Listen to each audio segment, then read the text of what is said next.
Hello everyone, welcome back. In today's video, we've got another news and rumor video to discuss. In today's video, we're looking at some signings from our past couple of days, an injury update, a few small pieces of news when it comes to a couple of teams' GMs, and we've got some trade rumors involving the Hawks, the Penguins, the Rangers, Vegas, and a couple of other teams. We'll get to all the updates from our past couple of days coming up right now.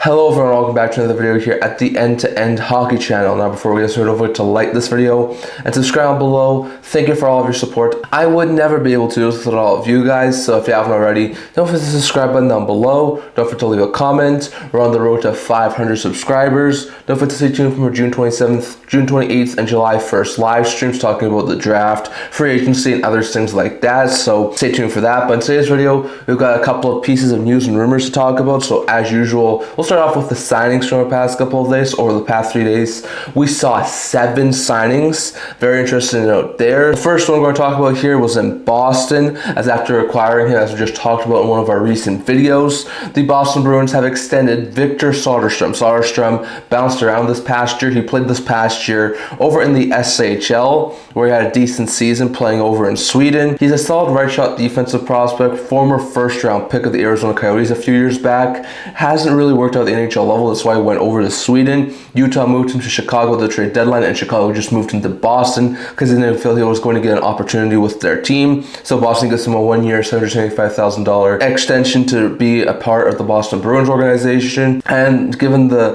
retooling or rebuilding or whatever you want to call it type stuff that the Boston Bruins are in right now, I could definitely see Soderstrom carve out like a third pair role in the Boston Bruins organization. So 1-year league minimum, I think it's a pretty dang good pickup there for the Boston Bruins. Going over to New Jersey Devils, they have signed 29-year-old center/left winger Juho Lammikko, former player. I think he played over in Florida, over in Vancouver. He signs a 1-year extension with the AAV of $800,000. Lammikko, I think this past year, played overseas as well. Played in the National League, putting up 13 goals and 38 points in 48 games. Like, I expect him to probably be an AHL player. Maybe could be a call-up option, but an interesting sign there as the Devils signed Lammikko. Then we saw that Winnipeg Jets signed second-round pick in the 2024 draft, 37th overall, Alphonse Frisch, who's a left shot defensive prospect, to a 3-year ELC with AV of $905,000. Frisch was a pretty dang good prospect this past year. He played in Allsvenskan, putting up 2 goals and 8 points in 29 games, so I don't expect Frisch to be a solid NHL level defenseman anytime in the very near future,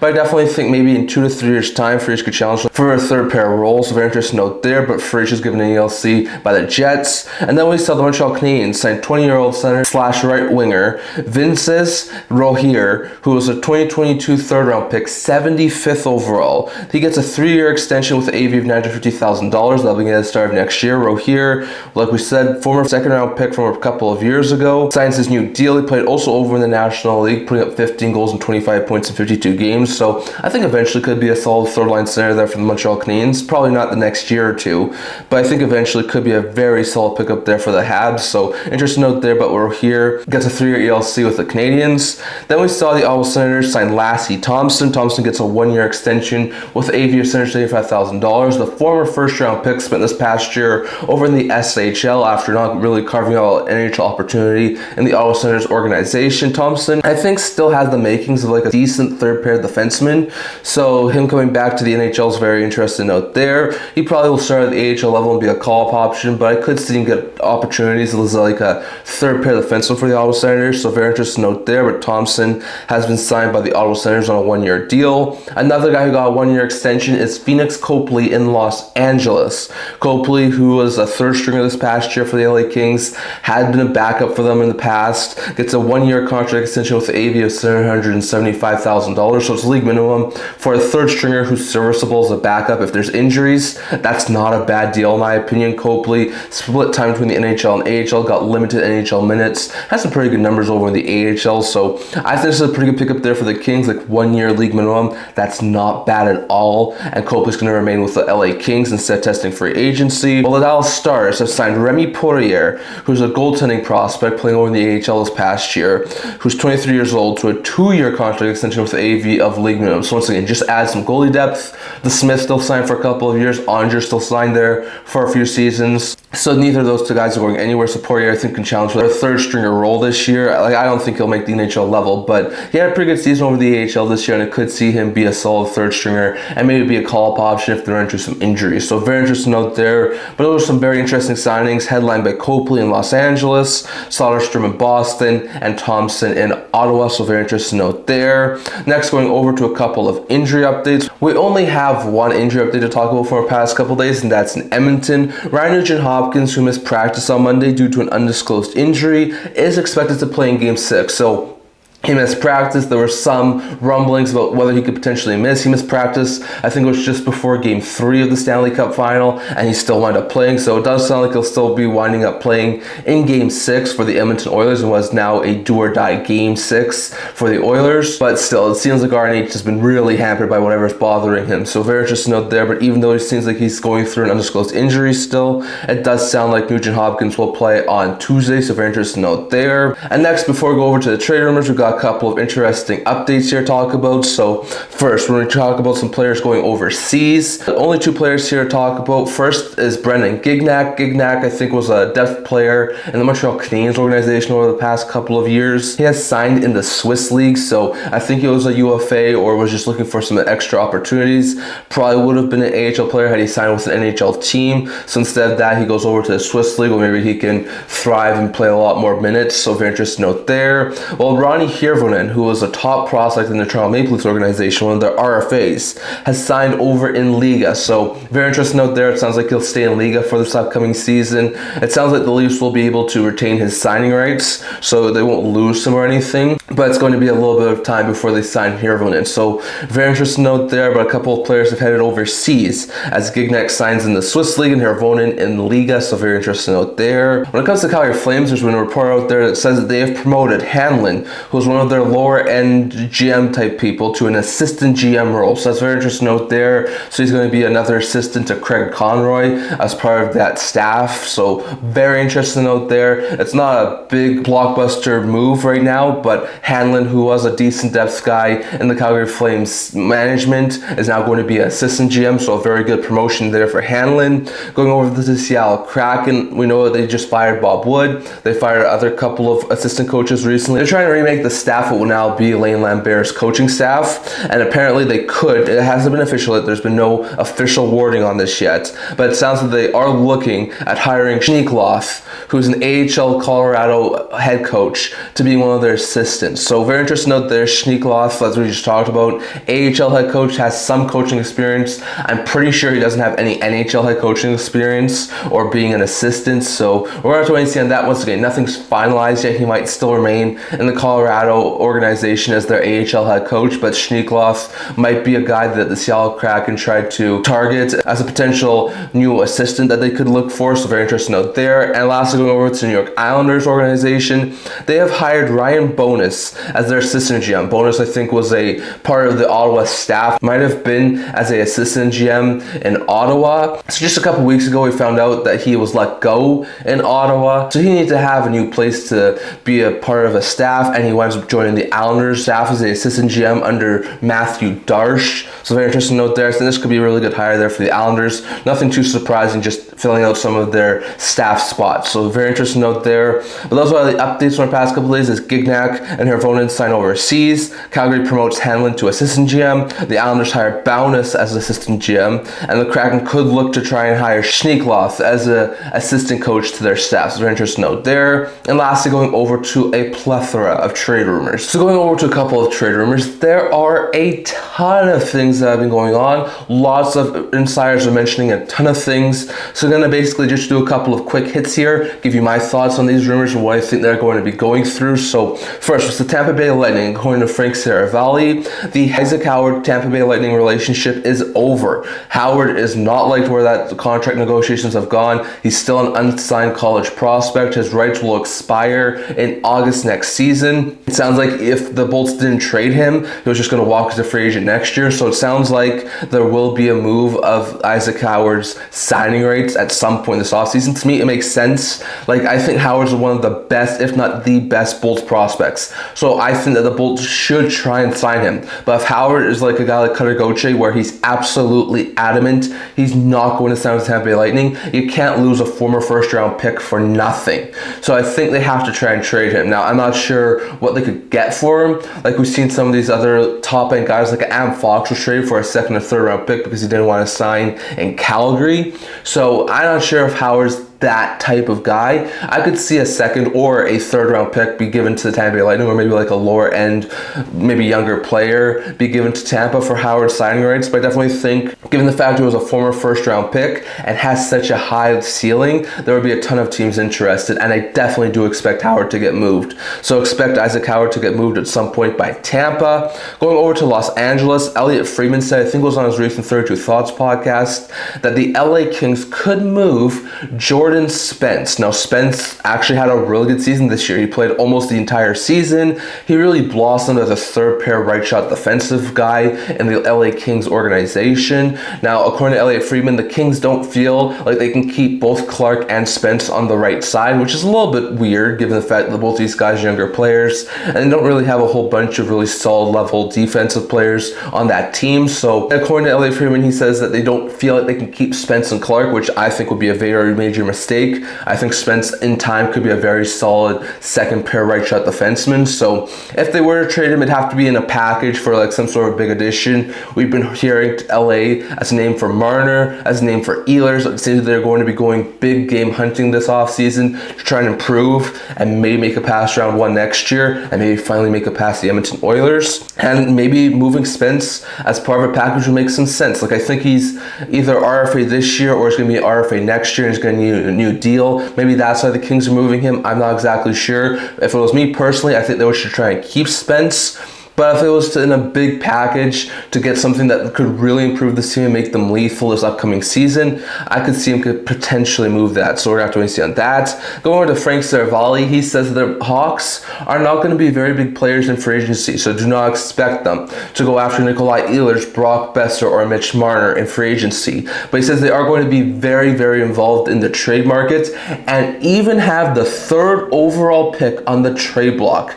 That is interesting. We've heard about Utah having the fourth overall pick on the trade block, and now it seems like the Hawks could have the third overall pick on the trade block. So that would be a very interesting deal. Like, I'm not exactly sure what the Hawks would trade for the third overall pick. Like, you'd have to expect, like, it'd have to be a superstar level player. Like, you're expecting Robertson, Peterka, Byram, like one of those top level guys, Barzal. Like, there would have to be a ton of high level talent. Like, there's only going to be a few guys who could trade for the third overall pick from Chicago. So very interesting note there. I would not be one bit surprised if the Hawks keep that pick, but given all the top end prospects and picks that they've had over the past couple of years, if the right deal comes along and they can get a superstar level player, maybe someone who can play with Connor Bedard, it might make some sense to move with their overall pick. So on top of Utah's fourth overall pick, keep an eye on the Blackhawks' third overall pick.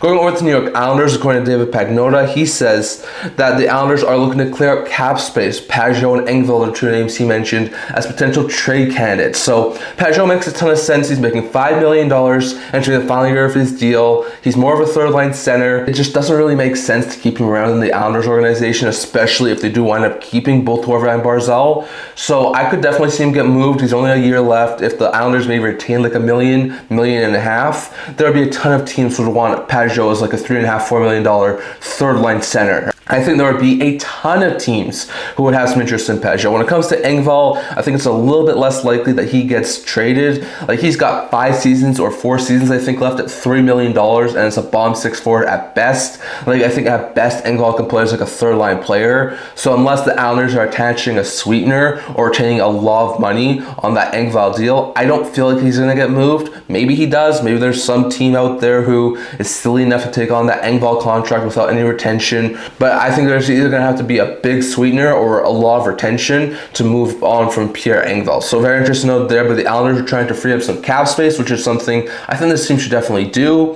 And Pagnotta mentions that Pageau and Engvall are two of the very interesting names. Pageau, I think, makes complete sense. Engvall, I think they're going to have a whole bunch of a hard time moving, so very interesting note there. Going over to James Mirtle of The Athletic, he's talking about the Nashville Predators and says that he thinks that the Predators don't really see a clear-cut path to being good in the very near future, and that could lead them to making some small sacrifices in the short term to provide some long-term success. So we know that this team last offseason was one of the busiest teams, if not the busiest team in the offseason. They signed Stamkos, Marchessault, Shea, and a couple of other guys. They went big game spending, but this season was terrible for the Predators. They were third lowest in the entire NHL. So given that fact, that's a lot of people to think that they could try and move some things to try and rework this team, to try and make them maybe worse in the short term, but better in the long term. So when it comes to players they could move, I'm looking at Jeremy Lauzon, Colin Shizens, and Michael Bunting. All guys are into the final year of their deals, and all do make sense as to potentially try and trade.